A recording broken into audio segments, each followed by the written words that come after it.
नको ना माणूस पिढीचा धंद्याचं. काय मिळालं? काय मिळालं काय तुला असा धंदा करून? स्वतःच्या तर देहाचा उकीडा केलास आणि आता मला अशा घाणी करतेस. आई, मी माझं तन मन धन विठ्ठलाला अर्पण केलंय. नको सांगून मला असं काही करायला. देवा, तू करता कमी आहेस ना? तुला सगळं कळतंय ना? मग माझी मदत कर. मला मार्ग दाखव देवा. सगळीकडे फक्त आणि फक्त अंधार पसरलाय. तो बादशाह काफी आहे. त्याने अनेक आया बहिणींची अबळू लुटली आहे.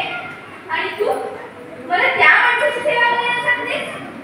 त्या माणसाची सेवा करण्यापेक्षा मी माझं जीव माझ्या पांडुरंगाच्या चरणी देईन.